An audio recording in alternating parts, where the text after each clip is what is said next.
There's nothing wrong with the all-in, all-out mentality. This is exactly what you've been missing, and after this video, you will know exactly what you need to do to actually overcome this fat loss hurdle. And the best part is, I'm not just gonna tell you to move more and eat less. But if I'm gonna get you to climb that mountain, first, we need to start small.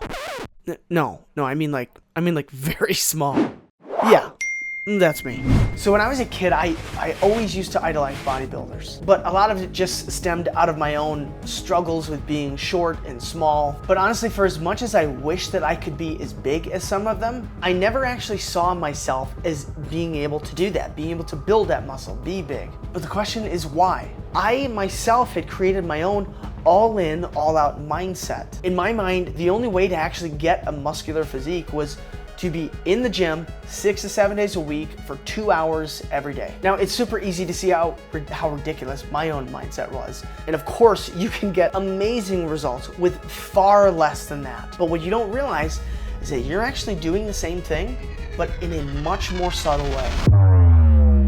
So Sal's point here is spot on. So this is a great question because I know there's a lot of people listening right now that can relate to what you're saying. Yeah. All right, so this is actually easy. And I don't mean easy in the sense that, well, it is once you change how you frame this. There's nothing wrong, you have to let me finish because at first it sounds crazy, but there's nothing wrong with the all-in, all-out mentality. What's wrong with it is what you consider to be all-in. If what you consider to be all-in is unsustainable, especially when you have other priorities as a man, as a husband, as a father, somebody with responsibilities, if that all-in doesn't change, well, then you're always gonna be playing this game of, well, I gotta take from here to give to there, and then now this is more important than that, and it's gonna be this up and down kind of seesaw effect. I don't know about you, but I've heard this expression so many times. And the fact of the matter is that I'm all in on my fitness journey. I've made an incredible transformation, yet I eat ice cream.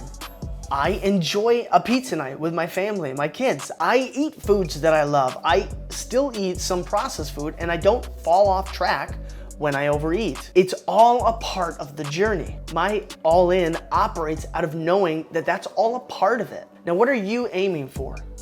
Is it perfection? I mean, no one is perfect for that matter. And honestly, I mean, what even is perfect? So what is your all-in though? What does it mean to you to actually be fully committed to transforming your body? But now I want to warn you because this next step is going to make the difference for you whether or not you're going to be able to break this mindset. Now, if you change the definition of all in, then you're gonna be perfectly fine. All in for you now may mean a daily 20-minute workout. And it's also more effective than doing a lot of workouts and a lot of diet a few months out of the year and then doing nothing. So you have to change the definition of what all in means to you. Also with diet, all in at one point might have meant something completely different. Now it might simply mean this. I'm going to avoid heavily processed foods and I'm gonna make sure that every meal that I eat has about 40 grams of protein. Your workouts and your diet, your nutrition should improve the rest of your life. They should not feel like they're taking away from the rest of your life. In other words, when I hear people say things like, oh, but then I want to enjoy my time with my family or my friends, they have the wrong understanding of what exercise and diet is all about. Really what it should do is it should improve those things for you. So that doesn't mean you have necessarily more time. Obviously, you're a married man with children. Your workout and diet should make everything else better. So look at the rest of your life. What are your top priorities? Okay, so what are my workout and diet? How should they look in a way to where it makes everything else feel much better, be much more enjoyable? What does all in mean for me now? And then also have the flexibility to realize that that's going to change later as well. It's always going to change. That's the whole point. So what could it be for you to be all in? If you could live more enjoyably and still build the body you thought was impossible, then what would that look like? Because I'm here to tell you that it is possible, and I believe that you can do it. How about that someone who's building their body will still enjoy a pizza night with their family, or a candy bar, or a beer for that matter. And remember, like Sal said, this is going to change. I mean, I remember when I first started lifting, I spent so much time tracking calories. And I was working out for 5 to 6 days a week for at least an hour each session. Not the most optimal program, by the way, but now I only have about 25 minutes, maybe 4 days a week to actually be able to train. And some days I track my food and other days I don't. I enjoy all the foods that I love, but I'm still all in. But now without this next piece of the puzzle, you will fall right back into your old habits. So you're approaching your fitness like it's a light switch. When you turn it on, you are on point. You're eating right, working out every day, and therefore getting results. The electricity is flowing. You're all in. But when it's off, now there's no more electricity flowing. You've eaten too much, you had some junk food, maybe you only worked out once this week. You're now all out and you're no longer getting results. But let me tell you, you should not be looking at your fitness like that. Instead, you should be looking at it like this. It's more like traveling to your new home. Let's say you and your spouse pick out a new home.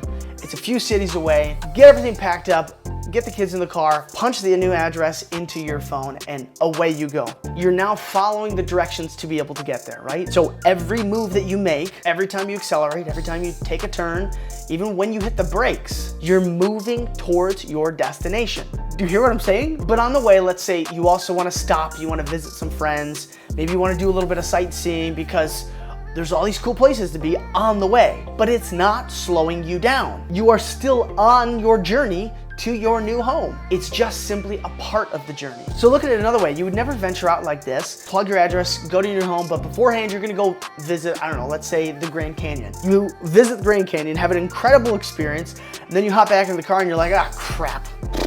That wasn't the straightest way to get to our new home, so we better drive back to the old house and start all over. No, of course not. Nobody does that. You just keep moving.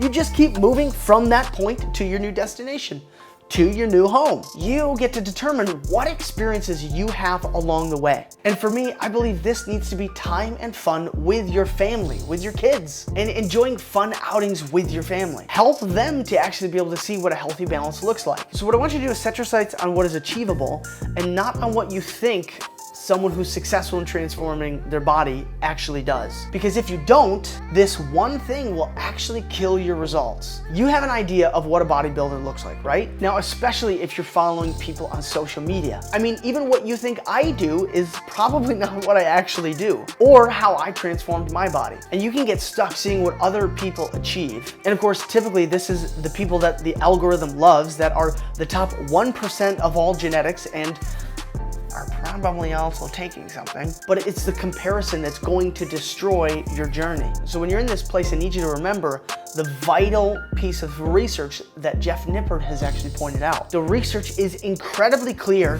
that less is more. I mean, in terms of building my body and transforming my body, this is my life's creed, and I want it to be yours as well. Did you know that as little as 1 to 4 sets yields dramatic results? I mean, the amount that you have to put in for the amount that you get out is totally unequal, and it's for your benefit. That's the amazing part. So start small, be consistent, and just follow the rules of progressive overload. But if you want to just stay trapped being all or nothing, then don't click this video over here, because you might actually learn how small tweaks will lead to giant peaks. And as always, be intentional, bring the intensity, and I probably won't see you over there on the next video.